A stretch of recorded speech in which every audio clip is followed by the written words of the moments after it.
అశ్వ సంవత్సరంలో కైలాస యాత్ర Sri Gayatri tours and travels 8977349696.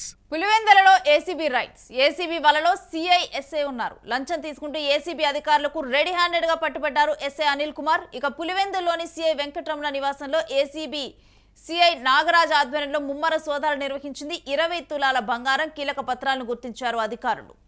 ఇక కడప జిల్లా సింహాద్రిపురం పోలీస్ స్టేషన్లో ఎస్ఐ అనిల్ కుమార్ లంచం తీసుకుంటూ ఏసీబీ అధికారులకు రెడీ హ్యాండెడ్ గా పట్టుబడ్డాడు. అనంతపురం పట్టణానికి చెందిన బ్రహ్మం అనే వ్యక్తి నడుపుతున్న ఆటో కన్సల్టెన్సీ ద్వారా విక్రయించిన ఒక బైక్ను బీహార్కి చెందిన దిలీప్ అనే నిందితుడు చైన్ స్నాచింగ్ నేరాలకు ఉపయోగించాడు. అసలు నిందితుడిని వదిలేసి బైక్ అమ్మిన బ్రహ్మంను కేసులో ఇరికిస్తామని పోలీసులు భయపెట్టారు. ఈ కేసు నుండి తప్పించడానికి 8 లక్షల రూపాయలు డిమాండ్ చేయగా చివరికి 2 లక్షలకు బేరం కుదిరింది. బాధితుడు బ్రహ్మం ఫిర్యాదు మేరకు రంగంలోకి దిగారు ఏసీబీ అధికారులు. వ్యూహాత్మకంగా వ్యవహరించారు. ఇప్పటికే ఎస్ఐ అనిల్కు 50,000 రూపాయలు అందగా మిగిలిన మొత్తాన్ని తీసుకుంటూ ఉండగా అధికారులు ఆయన్ని పట్టుకున్నారు. విచారణలో తాను పులివెందుల రూరల్ సిఐ వెంకటరమణ ఆదేశాల మేరకే ఈ లంచం తీసుకుంటున్నట్లు ఎస్ఐ వెల్లడించాడు.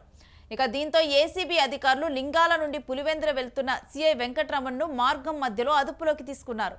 అనంతరం పులివెందులోని సిఐ వెంకటరమణ నివాసంలో ఏసీబీ సిఐ నాగరాజ్ ఆధ్వర్యంలో ముమ్మర సోదాలు జరిగాయి. ఈ సోదాల్లో 20 తులాల బంగారం, కీలక పత్రాలను అధికారులు గుర్తించారు. ఇక ఒక ఆసక్తికర పరిణామంలో సోదాలు జరుగుతున్న సమయంలో సిఐ ఇంట్లోని బంగారం, నగదు, పత్రాలను ఒక బ్యాగులో సర్దుకొని బయటకు పారిపోవడానికి ప్రయత్నించాడు హోంగార్డు ప్రసాద్ రెడ్డి. ఇక ప్రసాద్ రెడ్డిని ఏసీబీ అధికారులు చాకచక్యంగా పట్టుకున్నారు. ప్రస్తుతం హోంగార్డును కూడా విచారిస్తున్నారు. నేరస్తుని పట్టుకోవాల్సిన పోలీసులే అమాయకులను బెదిరించి వసూలుకు పాల్పడటం ఇప్పుడు స్థానికంగా చర్చనీయాంశంగా మారింది. ఇక ఈ విధంగా కూడా అసలు దొంగను వదిలేసి ఎవరైతే తన బైకును దొంగిలించి వాడుకున్నారో తననే కేసులో ఇరికిస్తానని చెప్పి 8 లక్షలు తన నుంచి కూడా డిమాండ్ చేసి ఆ తర్వాత 2 లక్షలకు దాన్ని బేరం కుదుర్చుకొని దీంట్లో ఏసీబీ తీసుకుంటున్నటువంటి వ్యక్తిని సిఐని పట్టుకున్నప్పుడు కూడా ఇంకా ఈ రకంగా దీని వెనక కూడా వేరే వ్యక్తి ఉన్నారంటూ కూడా తాను చెప్పటము. ఇప్పుడు ఇదంతా కూడా తర్వాత ఎస్ఐని పట్టుకున్న క్రమంలో కూడా సిఐ వల్లే ఇది నేను చేశానంటూ తాను చెప్పటం. ఇక సిఐని వెంబడించి పట్టుకున్న క్రమంలో కూడా తన ఇంట్లో సోదాలు నిర్వహించినప్పుడు అక్కడ ఉన్నటువంటి బంగారం, నగదు ఇవన్నీ ఎత్తుకొని వాళ్ళ డ్రైవర్ పారిపోవటానికి అక్కడ నుంచి ప్రయత్నించడం కూడా చాలా సంచలనంగా మారింది. ఒక హై డ్రామాలో వీళ్ళిద్దరినీ కూడా పట్టుకోవటం జరిగింది ఏసీబీ. ఇక కడప జిల్లా వ్యాప్తంగా కూడా ఇప్పుడు ఇది చర్చనీయాంశంగా మారింది. సింహాద్రిపురం పోలీస్ స్టేషన్లో ఎస్ఐ అనిల్ కుమార్ లంచం తీసుకుంటూ ఏసీబీ అధికారులకు రెడీ హ్యాండెడ్గా పట్టుబట్టం.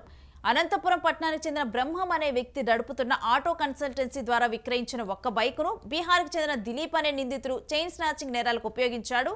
అయితే ఇక్కడ దిలీప్ అసలు నిందితుడు అయితే దిలీప్ను వదిలేశారు. బైక్ అమ్మిన బ్రహ్మంను పట్టుకున్నారు పోలీసులు. నిన్ను కేసులో ఇరికిస్తానంటూ పోలీసులు భయపెట్టారు. ఇక ఈ కేసు నుంచి తప్పించాలంటే కనుక నువ్వు 8 లక్షలు మాకు సమర్పించాలి అంటూ కూడా డిమాండ్ చేశారు. చివరికి అటు చేసి ఇటు చేసి 2 లక్షల దగ్గర ఆగిపోవటం జరిగింది. ఇక బాధితుడు బ్రహ్మం ఫిర్యాదు చేశాడు ఏసీబీ అధికారులకు. ఇందులో ఏసీబీ అధికారులు వ్యూహాత్మకంగా వ్యవహరించారు. ముందు డబ్బులు ఇచ్చేటప్పుడే పట్టుకోకుండా ముందు ఒక 50,000 ఇవ్వనిచ్చారు. ఇప్పటికే ఎస్ఐ అనిల్కి 50,000 రూపాయలు అందాయి. ఇక మిగిలిన మొత్తాన్ని తీసుకుంటూ ఉండగా కూడా అప్పుడు ఏసీబీ అధికారులు అక్కడ రైడ్స్ చేశారు. రైడ్స్ చేసి డైరెక్ట్గా కూడా పట్టుకోవటం జరిగింది. అప్పుడు తాను చెప్పిన సమాధానం విని నివ్వెరపోయారు.